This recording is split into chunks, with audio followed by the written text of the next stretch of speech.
What's up, everybody? Welcome back to the Leveled Up Life podcast. As always, it is Brandon McCourtney here with Paul McLean. Let's go. Helping you level up your life in all the areas that matter most: faith, family, fitness, finance, and franchise. Turn the volume up, like, comment, subscribe, all the good stuff. Share it with someone that you know. Our heart, our desire is to help you get better. And so wherever you're at in life, man, we want to help you get to the next level. Last week we talked about just kind of the midway reflection time. Yeah. I know for me, it was a good one. I left that podcast going, man, I gotta level up this week. I gotta take some time out of my week and kind of compartmentalize all the different thoughts, the family life. Because I don't know about you, but I got a lot going on, bro. Dude, no doubt. It's like, well, I know for a fact you do as well. But dude, it's just like my mind sometimes is in so many different buckets. Yeah. Dude, if I don't stop and slow down, it's like, dude, I feel like I'm spinning out of control sometimes. And so that last week, that kind of reflection, chat that we had, kind of was I was like preaching to myself. And so I did a whole audit of where I'm at with my family, with my finance, with my fitness. Yeah. And so I feel like the back half is going to be my best half. And so I got some good things going into the end of the year. 100%. So. I'll tell you guys this much. I know what we're going to cover today on this podcast.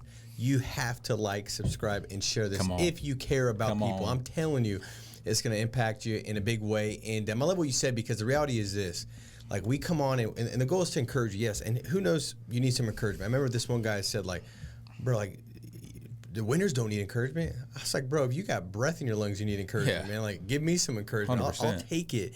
And that brings out the best in you, right? Is to be encouraged, have courage within, to go out there and face the next level, which how many know in that gap between here and the next level is fear, doubt, stuff that needs you to be encouraged with.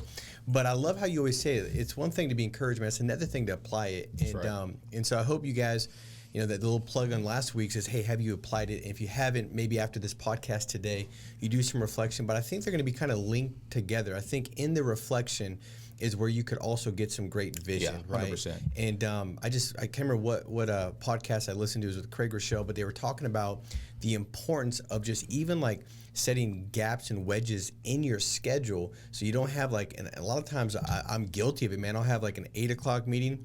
It ends at 9, and a 9 o'clock meeting. And so there's no wedges, there's no gaps. And really the whole thought was like, if you want to be extra productive, if you want to go to the next level with a thought process, you got to have some little gaps where you can spend 1, 2, 3, 4, 5 minutes just to say, what about the last meeting went really, really well that I can bring into the next one?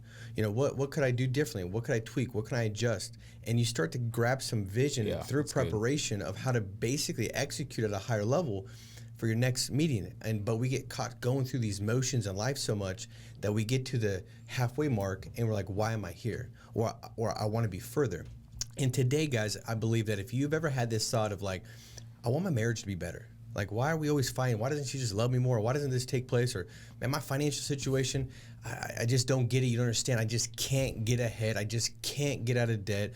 Fitness, man, I can't get the weight off. Like, I've tried the 75 hard. I've tried this, and this, and it just somehow doesn't work, right? Or it could be with your business, man. I got these ideas and these thoughts, but I just can't get it off the ground. I can't figure it out. Everybody else's business works and they're doing well, but why am I not doing well? Yeah. If you've got those thoughts, or if you've had those thoughts, how do I get my kids to be more obedient?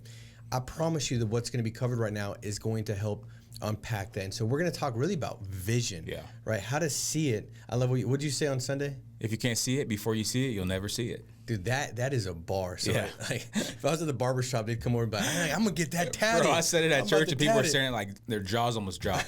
Like, wait, you got to run that back. If you can't see it before you see it, then you never see it. Well, but it's so true. It's so true. Unpack that. Yeah, so we're just talking about vision, right? So we have these different areas of life that we all have aspirations to become or to be or to see, right? And I think that when it comes to vision, you have to have almost like spiritual eyes to see past your reality, right?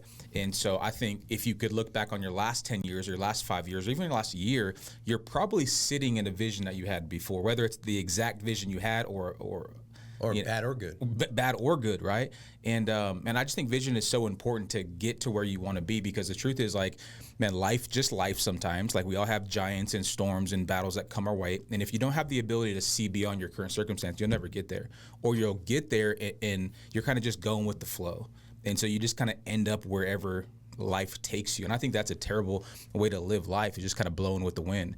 Because if you don't know where you're going, then you'll never hit it, right? And so I think if you can get a vision of, X, Y, Z, whether it's your marriage, your business, your finances, like to go beyond that, like your joy, your peace, your generosity, like your self-worth, like all these things, like there's a version of it out there, but you got to be able to see yourself happy before you actually, like, what's the best happy version of you, right? Yeah. And I think sometimes we think like, oh, I want to have X amount of money, or like think beyond the material.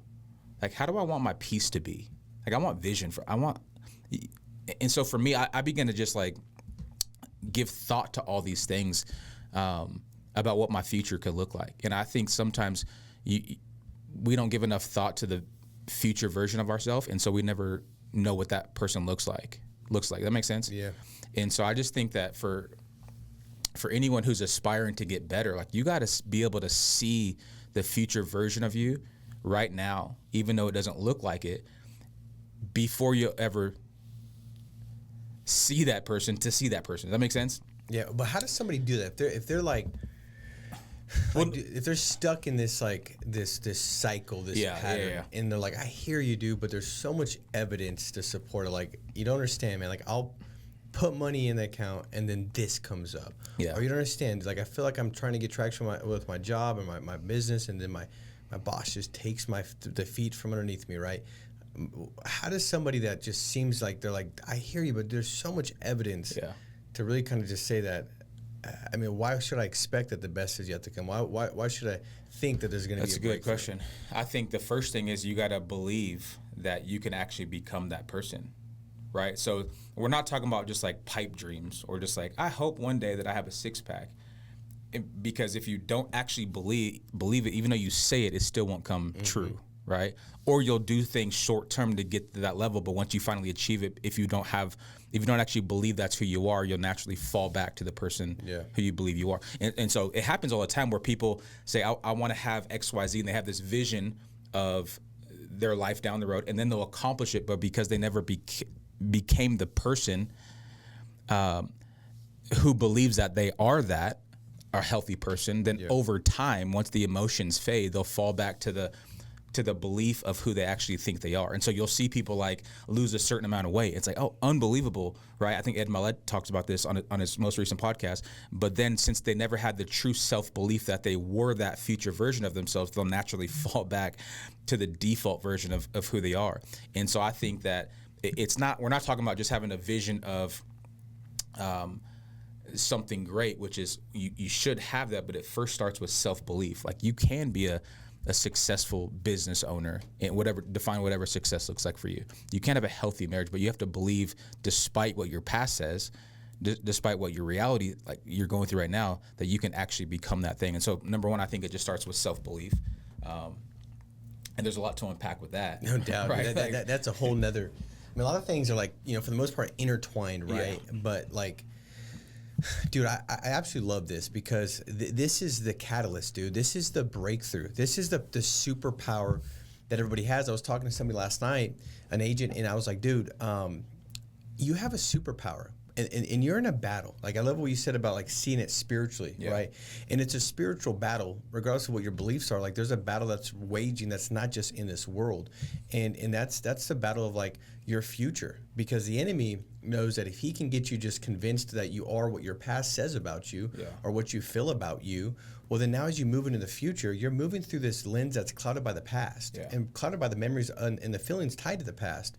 And so now you just go to work kind of recreating and finding evidence to support this verdict, like you said, this identity of, this is just how I am. This is just my marriage. This is just my fitness. This is just my faith.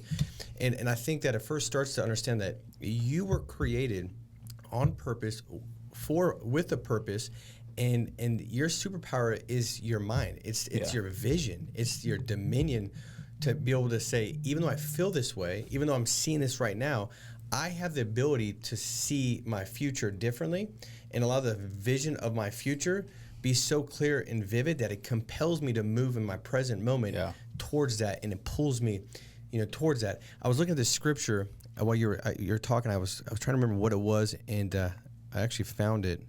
It's Mark 11:24 says, therefore I tell you, whatever you ask for in prayer, believe that you have received in it and it will be yours. Yeah. The word that stood out to me when I read this a couple weeks ago was that it wasn't you will receive it. It says believe that you have received it. And see, that's everybody on here. You have the ability to rewrite your future today. Like you have the ability to sit, pause, and say, what do I want my family to look like? What do I want my marriage to look like? And what kind of person do I need to become to have my marriage look like that? Right. What do I want my business to look like? And what kind of leader in my business and organization do I need to become? And you start to visualize this, and you visualize in such a way where you've actually received it, which means that in the present moment, my emotion is tied to as if I've already received it. Yeah. Because emotion leads to motion. So I'm reading this, I'm thinking like, dude, like, so therefore I could be grateful in a bad situation. You say, well, why would you want to do that? Well, because I'm not moved by what I see right now. I'm moved by what I see in my mind's eye. Yeah, it's so good. And so therefore I'm grateful for what now I'm operating at a higher emotion, and I'm more likely to make that come to pass. And so I told this agent last night, Brian, I said, dude, if you, because man, I've just been full of doubt. He's like, I just kind of like, I've always just wanted to chase whatever's fun. Right. And he's like, I've always kind of been like that. And so the question is, a level of life is like, can you leave what you've always just kind of been like? Yeah. I mean, like, for sure. And then the question is, how do you do that? Yeah. And so what I told him, I said, like, you have the ability to create your whole new future. You know, I love how Erwin McManus says it, Brian. He's like, dude, God created everything. Everything was created by him, for him, through him. But we're the only ones where our superpower is to be able to create a future. I said, like, dude, imagine like Spider-Man, like he loses his ability to like shoot web. Well, he's not nearly as effective, dude. Yeah. Like he's no longer like that Spider, or Superman can't fly. So good. Like their superpowers get taken away, and guess when that happens, the enemy typically wins in those movies, right? Like, you know, they can't prevail. I said, but if the enemy can take your future by getting you to believe that it's just going to be a replication of the past, dude, you've lost. Yep. And you've lost a war that you've actually already won. Yeah. But if you could see it and continue to see it every day, now you can build your future in the way you hope for, which is truly faith, is confidence in what you hope for. And so I was like, dude, you just got to start saying it and speaking it too. You know? 100%. So. Well, I love that. We were speaking at an event last week with the foster kids, and I remember just sitting there watching from the back, and you were sharing that kind of thought, right? And I mean, we're talking to, I think it was 16 boys who, you know, have no parents, have no hope, have no future, get told they're not worthy, like just not loved on, forgotten about, overlooked. And you know, you're up there and you're pouring into these kids, and you, when you said that, like, hey, your superpower is the ability to create a future. Like we were the only thing that were created to create. Like we were imagined by God to imagine, to build.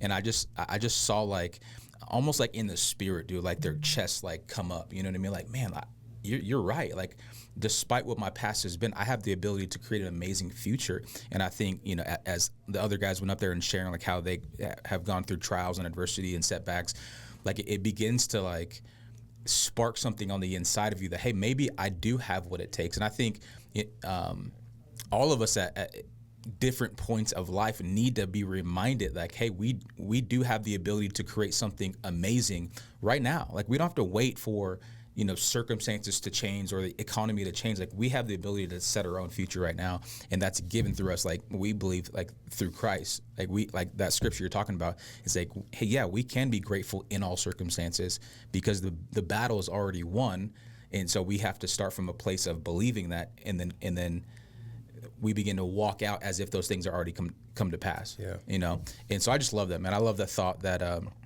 God gives us the ability to see beyond our current circumstances. And it's not just like a pie in the sky, like, I hope one day this could ever happen. It's like, no, you have the ability to make it happen right now.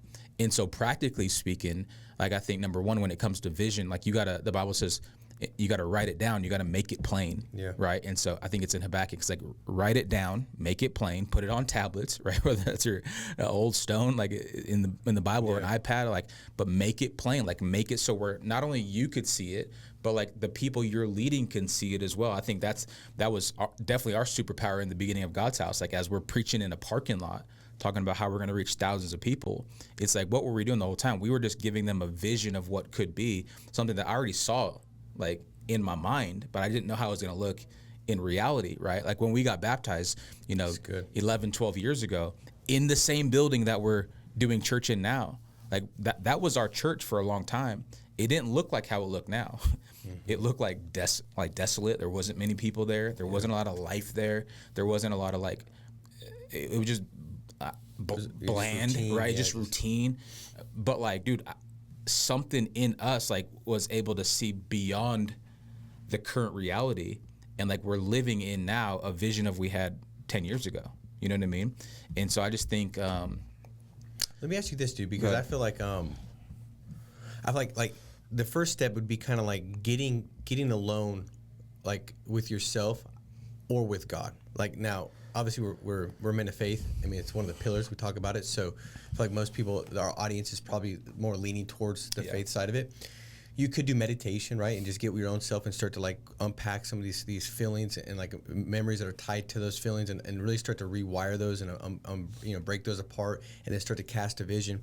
But I believe in prayer, God gives you His vision, and His vision is always going to be a vision that is going to be so big that it'll allow other people to come and be a part of it and grab their vision that helps them go to the next level. Yeah. And you've said this multiple times about how, you've got this vision from God and how it's played a part of other people's vision. I could even say that for myself, like I've been filled up, invigorated, full of passion, excitement, energy, being a part of your vision of where the church is going, and that vision from God. But it's one thing to have the vision, for you to lead the vision. It's another thing to be confident, bold enough to kind of share the vision with others for the hope of like, well, what if it doesn't work? Right. Or what if it doesn't come to pass? And I've seen my vision expand because of your vision and being a part of the overall vision that you've got from God. Kind of speak to that. Somebody that's got a big vision, and maybe that vision is going to impact other people, right? But they're kind of like maybe not sharing it because of the fact of like, what if it doesn't? Yeah, I think, well, when it comes to vision, specifically when it comes to this topic, it's like, man, I don't want my vision. I want God's vision for my life, right? Because my vision and my version of myself might be different than what God has for me. And so the prayer is always like, God, I want the future that you have for me. I don't, whatever that looks like, that's where I want to be in the will of God, good, bad, or indifferent. Like that's what I want, right? And so when it comes to vision, like the Bible says, like without a prophetic vision, the people will perish. We often don't say the prophetic part. That's deep. We just say, without vision, people will perish. But it's actually without a prophetic vision, the people will perish. And so your vision, it might be good, but it's not God, right? And so as a men of faith, man, I want God's vision for the church. And that's always expanding. Like God just doesn't say something once and it's done. I think that as we step out in faith, the vision expands, the vision grows, the vision changes, the vision it moves, it pivots, right? And so I think back all like with the disciples, like Jesus came with a vision of what the church was going to look like. Mm-hmm. But then like the vision included Judas, the vision included like the Pharisees, all that was a part of it. So just because it's a God thing doesn't mean it's an easy thing, or just because the vision is good doesn't mean it's going to be easy, right? And so I think when it comes to at least how I apply vision, man, I think that God's given me a big vision for a big ministry because God loves the high desert, right? And so from the very beginning, like we've never played it small. Like you've always said, like we're going to reach tens of thousands of people, but like I wasn't talking about a school then, you know what I mean? Like I wasn't necessarily talking about like campuses or like businesses then, but like as we've grown, I feel like God's expanded the vision. And God's brought in like new leaders, and God's brought in other people who also have vision. Like, dude, I didn't see necessarily a business conference, not necessarily being birthed out of the church, but like it's tied in there somehow, But like as we've grown and our faith has grown, I think like God releases like new levels of vision, if you will. And so I think the goal is just to be faithful for where you're at, to where like you feel like God's taking you. And as you begin to walk by faith, like God gives new vision. It's almost like the Bible says, or like your word is a lamp unto my feet. And so it doesn't say it's a headlight for my path that I can see way down the road. It's a lamp. A lamp only gives you like coverage for the next couple feet, you know? And so I feel like if you just walk faithfully, like God begins to expand the vision, gives you more sight for what could be and what should be. But I guess it always comes down to like, God, what do you want from me? And at least that's been true in my life and been true in your life. Yeah. And so I think if more people could just apply that, hey, God, I don't want any vision. I want your vision. Like, I want to be that version of myself. So, well, dude, I think two major points, man. I mean, for one, it's so great. That'd be worth going back and listening to it again.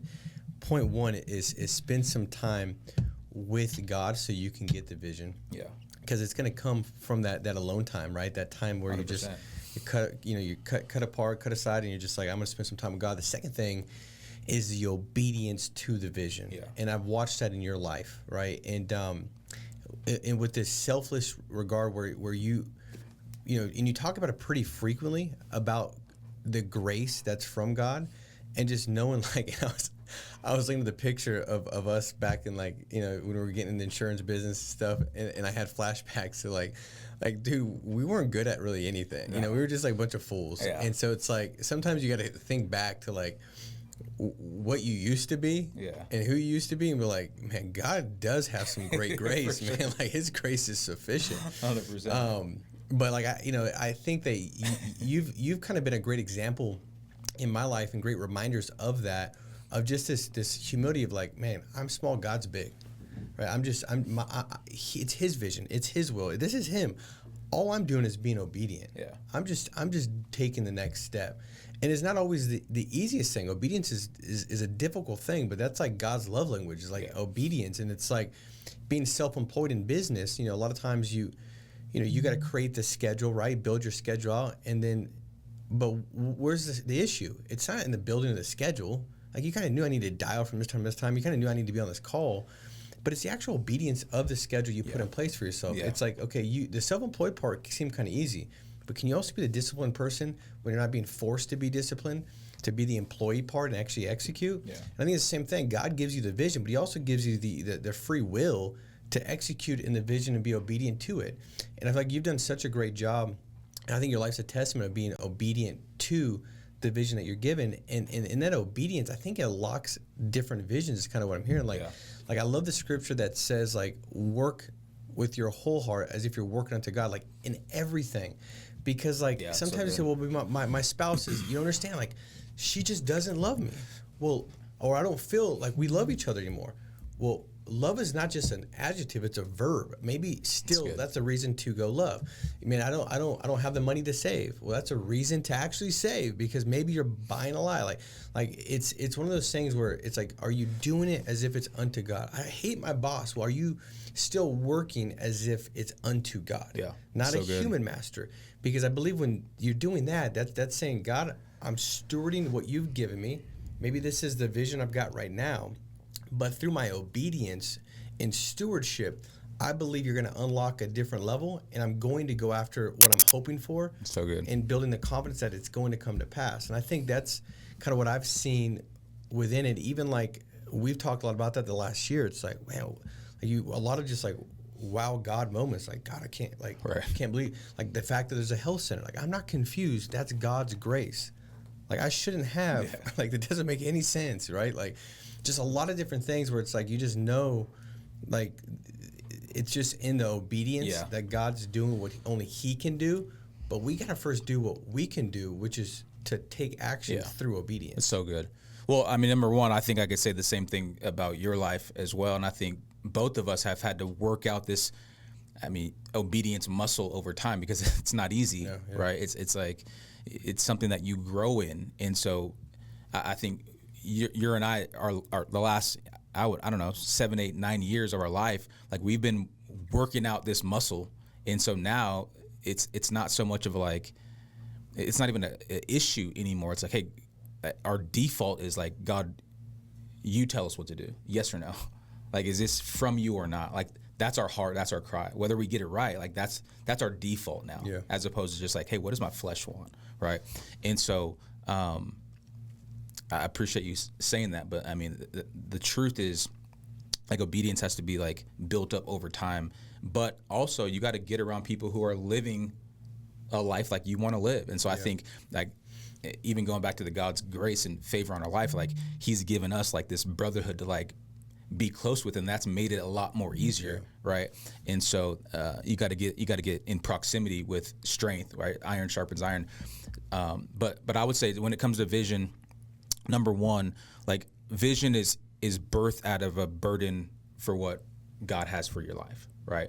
And so I was talking about Nehemiah and this whole story of like where this, whole see it before you see it to see it kind of thought came from. In Nehemiah hears, which, by the way, if you don't know who that is, it's a biblical character that rebuilds something great for God. He hears a story of the city of Jerusalem being like torn down, essentially. And so you could apply that to your life. Like, what in your life is torn down? What's not at the level you want it to be at? Well, like, number one, you gotta have a burden to build it back up or to care for, or you gotta have like something on the inside of you that says, hey, this thing is worth going after. And if you don't have that, it doesn't matter how great the vision is. If you don't have like the desire on the inside of you to actually go after it, because it's going to be hard, it's going to be tough, it's not going to be easy, it's not going to work out how you thought it was going to work out. So you got to have a burden to even begin to build something. So number one, I think you got to reflect, like we talked about earlier. Hey, what area of your life should you be better at? And then ask God for a burden to build that thing. So number one, vision starts with burden, but number two, like what we already talked about, is like, you got to take that thing into God. God is, where do I play a role in this thing? And so like Nehemiah, he prays and he fasts and he mourns for 4 months before he even says anything to the king about like, hey, can I go back to Jerusalem and help build? But then after he gets permission from the king, which I'm going to talk about this week, and so if you're listening now, you probably heard my message, like, he goes back to Jerusalem and he sees the rubble, like he sees the walls torn down. And then he begins to like gather the people and share the vision of what it could be. And so it's like, maybe for you, like your vision is just being birthed right now. You don't got to go shout it to Facebook. Like, you don't got to go post about it right now. Maybe spend some time in prayer. Like, maybe ask God for a burden to rebuild whatever you feel like he's given you the vision to rebuild. But like, once you have the release from God to actually do it, to step in, to start that business, to start that ministry, to whatever it is, like, hey, go to the land, like, go see what it could be, right? Go get around some other people and then start gathering your team, start sharing the vision with them. That way it's not all on you. I think that's what I've had the ability to do over time, is like, hey, this is not all me. Like, here's the vision from God, but like, I know I'm not that.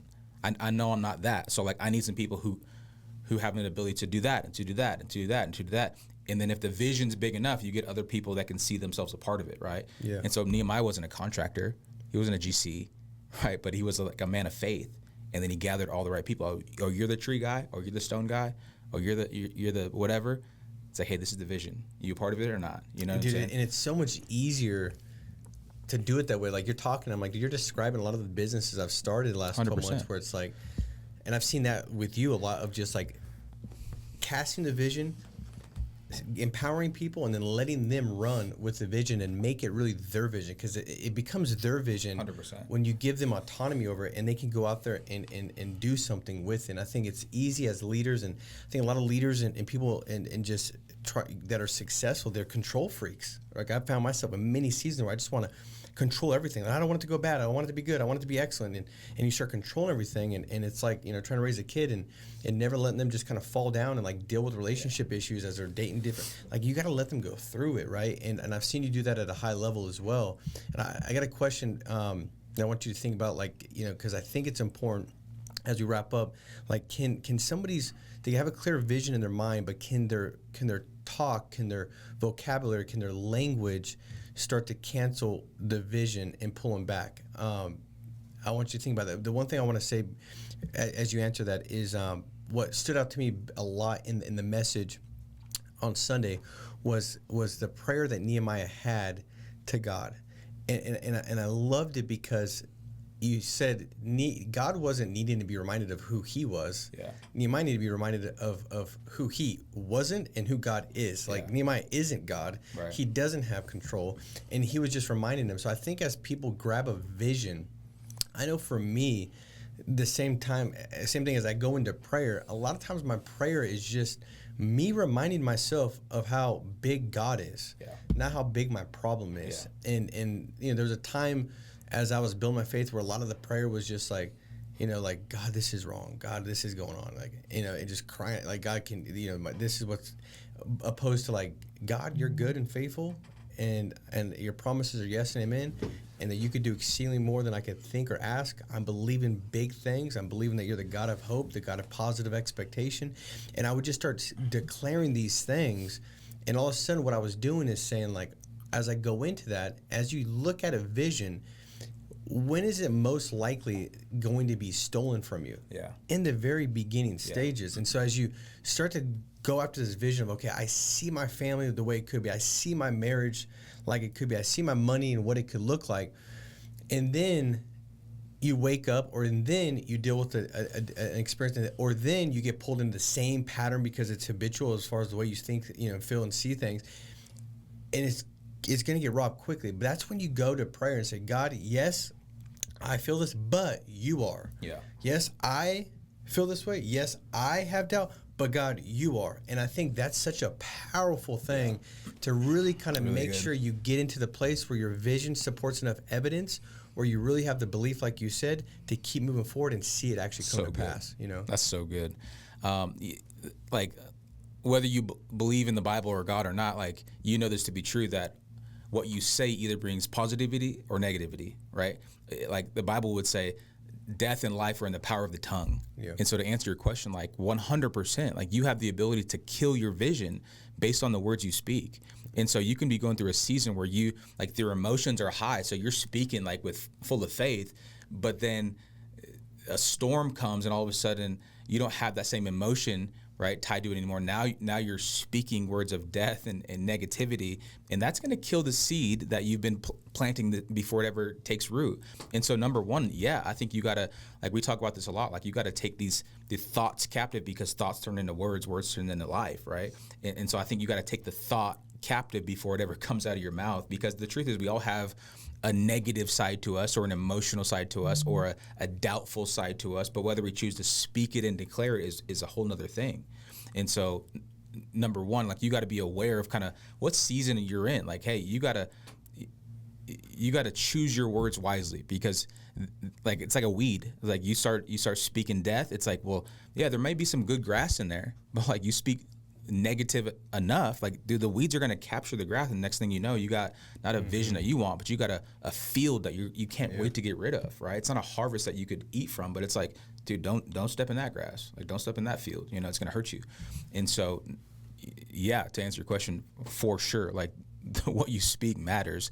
But going back to the prayer, like, number one, like, you got to remind yourself, like you said, of who God is, like, first and foremost. I think that's why church is so important. I think that's why podcasts like this are so important, because number one, it's almost like a reset for you, because we all go through it. Like, we all have momentum coming out of things and going into things, but sometimes, like, we all need a reminder. We need a reset. We need a bump. And so that's what the local church should be, is that reminder of, hey, this is who God is, right? And despite what's going on in the world, he's still in control. And so Nehemiah, when he prays after he gets this vision, he's like, God, you're so awesome and you're so great. Like, that's how it starts. It's not like, God, are you sure? Yeah. Jerusalem's a mess. Like, I don't know if you know this or not, but like, the walls are torn down. People are like displaced. City's on fire. He's not starting his prayer with his list of problems that he needs fixed, right? Good. He's starting to pray with, like, hey, God, you're so awesome and mighty. Not like God's like, oh, thanks for the reminder, I didn't know I was having a bad day. It's not for that. What he's doing, he's building his own faith. Mm-hmm. It's kind of like after your team scores a basket or a touchdown, like, what do? You scream, you celebrate what's happening in that moment. You're building your faith in the team to come back, to win, or whatever, right? And so it's like, when you pray and you start it with worship and declaration of who God is, you're not you're not saying my problems don't exist, but you're reminding yourselves that God is so much bigger than your problems. So when you come out of that time in prayer and worship, you're reminded of the power that lives within you, and you have the ability to overcome anything that the enemy set before you, right? And so I would just encourage everyone.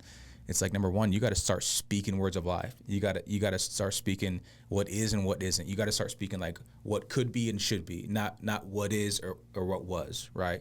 And so, well, I got nothing to add to that. Yeah, that was solid. I mean, just that alone, like your words give life to your vision, or they kill your vision. Yeah. That is powerful. And that should check everybody and say, like, dude, what are my words like? Or when you say a word, being like, did that just give life to the vision I have of my family? Did it give life to it? Or man, did that just kind of kill the vision that I feel like God's given me? And the vision that God gives you is always going to be a vision of hope, of promise. It's going to always be a vision full of blissfulness, of joy, of peace. That's how you know it's from Him. And I think that was just perfectly said. Let me encourage you guys to do this. So the early bird special is now going on. We've got another leadership event taking place. Man, that last one was so powerful. I took so much stuff from it, dude. Like it was a powerful event. We had so many people reach out, so many testimonials that just continue to pour in, and that's what it's all about. It's about providing value to people, where people can go out there and, like you said, be reminded. And we're all the same. We all need those reminders. I need it moment by moment most of the time.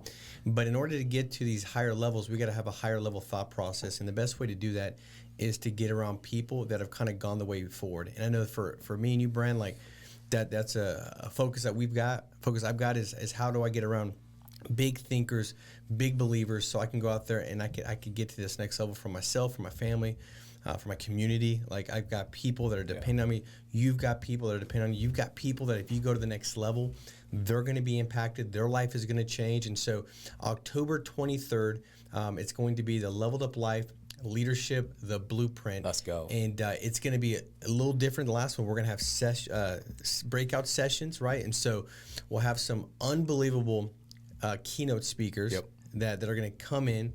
And the truth is, these are like high-end, big-time, big-name, accomplished massive things. People that spend time with John Maxwell. We're not gonna tell you the names yet, but one of the guys is actually golfing with John Maxwell at Pebble Beach. Not like he's paying to go golf with him. Like he's golfing with John Maxwell because they're close. They're I mean, massive leader. And so our heart desire is to give back to the community. And so, well, by the way, he's leaving golf with John Maxwell one day early to fly into our event. Right. Come on. So, hey, God's given him a vision. That's right. If he's leaving golf in Pebble Beach with the leader of all leaders that lives here today, which is John Maxwell, that's still on this earth. I mean, he is, one of the most profound. I mean, I've learned a lot from him. And, heck, I've spent $16,000 to get with him for 2 days. He's out there playing golf with him. So he's going to come in, and it's going to be powerful. We're going to have a lineup of great speakers. In fact, right now, we're looking at 3 keynote speakers, all top-notch. And so, like, whatever comes in, we're basically putting it out to make sure we can cover them coming in. And I was talking to one of the speakers on, was it maybe Tuesday? I was driving home from L.A., and I was sharing a little bit about what we're doing and what's going on. And he started sharing. I was like, dude, I need to be quiet. Like, I need to ask you some more questions. Like, dude, it's a whole nother level. Yeah. And I'm excited, man, to get these people in. Yeah, so hey guys, register, trust us. Like, this is something where, up until now, I don't think the High Desert's ever had some of these, guys come in and provide what they're going to provide. The breakout sessions are going to be really geared to really dive into specific areas of life and help build a blueprint around those specific areas, whether that's launching and scaling a business, financial stewardship, family, faith. It's going to be powerful. So make sure to mark your calendar and make sure to get into that space now. Register. We sold out the last time. That space, we can't make it bigger. So if it sells out and you're like, nah, let me in. So what do you want us to put you? Like, cut a hole in the roof and drop it down. Hang on. Like, there's only so much space. So guys, we'd love to have you there, and I believe it's going to make a massive difference for you guys. And so, guys, I hope this helped you. This was good for me, bro. Thank you. Thank you. Guys, go out there, make it a massive week. Be strong, stay steadfast, and we'll talk to you next week. God bless you.